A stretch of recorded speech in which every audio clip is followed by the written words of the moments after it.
الحمد لله. الحمد لله الذي تفضل على عباده بأنواع الطاعات، وفضل بعض الشهور على بعض لما يقع فيها من كرامات ومعجزات. وأشهد أن لا إله إلا الله وحده لا شريك له، شرع لنا في كل عام عبادة، وسلمنا من الخير ما فيه منتهى السعادة. وأشهد أن سيدنا وشفيعنا وحبيبنا محمدًا عبده ورسوله، نبي الرحمة ورسول الهدى، صلوات ربي وسلامه عليه. اللهم صل وسلم وبارك عليه وعلى آله الطيبين الطاهرين وصحابته الغر الميامين. أما بعد، فيا أحباب رسول الله،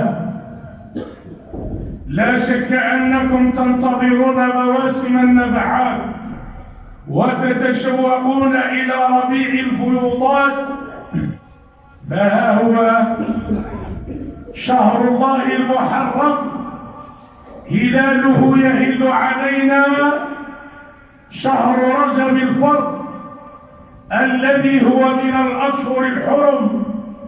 وقد سمي رجب لأنه يرجب أو يعظم، وقيل أن الملائكة تترجب فيه للتسبيح والتحميد. أما إضافته إلى شهر رجب مضر، هي قبيلة معروفة كانت تزيد في تعظيمه واحترامه فنسب إليها. ومن السنة النبوية المطهرة أن عند رؤية كل هلال أن يقول المسلم: هلال خير ورشد وبركة، ربي وربك الله، اللهم أهله علينا بالآمان والإيمان والسلامة والإسلام.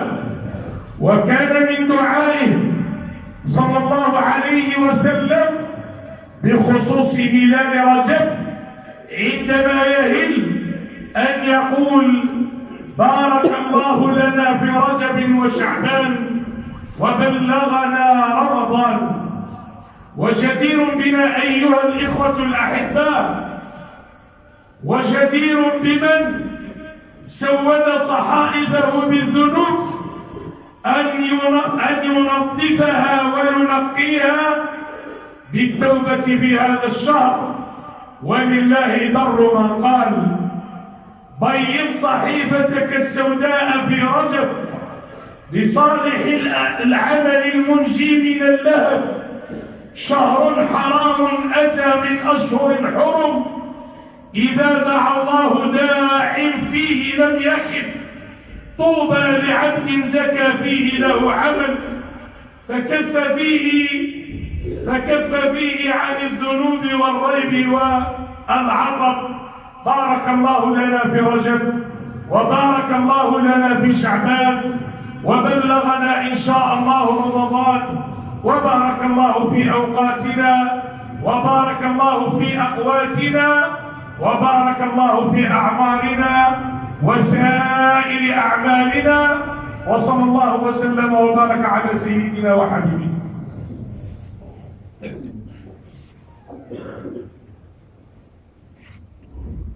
الحمد لله رب العالمين، والعاقبة للمتقين، ولا عدوان إلا على الظالمين.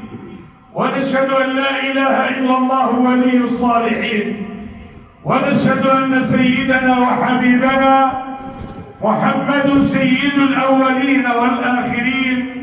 أما بعد، أيها المؤمنون الأكارم، لما كانت حرمة الأشهر الحرم مما شرعه الله، أوجب سبحانه تحريم الظلم على كل المخلوقات، خصوصا في الأشهر الحرم، وأكدها في هذه الأوقات. فقال عز من قائل: إن عدة الشهور عند الله 12 شهرا في كتاب الله يوم خلق السماوات والأرض منها 4 حرم، ثم يقول تبارك وتعالى منها 4 حرم ذلك الدين القيم فلا تظلموا فيهن أنفسكم، فلا تظلموا فيهن أنفسكم. وكيف يظلم الإنسان نفسه؟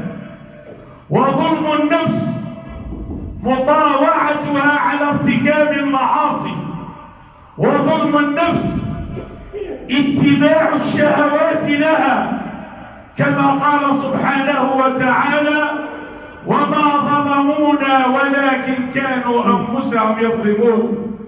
وقد حرم الله الظلم حتى على النفس عندما قال في الحديث القدسي الشريف يا عبادي إني حرمت الظلم على نفسي وجعلته بينكم محرما فلا تظالموا. والمقصود بتخصيص النهي عن الظلم أو النهي عن الظلم في هذه الأشهر أن الله سبحانه وتعالى جعلها مواقيت للعبادة ومواقف للمحاسبة، وهي مواقيت ثمينة للتوبة والاستغفار ومحاسبة النفس. ففي صحيح مسلم عن عائشة رضي الله عنها قالت كان رسول الله صلى الله عليه وسلم يصوم 3 أيام من كل شهر لا يبالي من أي شهر كان، ويصوم أكثر ما يصوم في شهر رجب وشعبان. اللهم اجعلنا من التائبين وأكرمنا يا رب بمشاهدة أسرار المحبين وبالمغفرة والتوبة في هذا الشهر وما بعده وفي كل أوقاتنا وفي كل حين. وصل اللهم وبارك وسلم على سيد الأولين والآخرين. اللهم لا مانع لما أعطيت ولا معطي لما منعت ولا معطي لما منعت، فأعطنا ولا تحرمنا وأكرمنا ولا تهنا وارفعنا ولا تضعنا وزدنا ولا تنقصنا.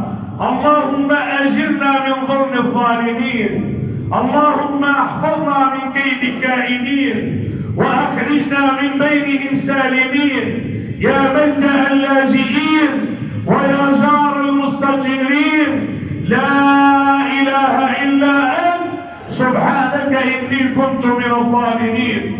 اللهم نجنا من الظلم وأهله، ونجنا من الحسد وأهله، ونجنا من الكيد وأهله يا أرحم الراحمين يا رب العالمين.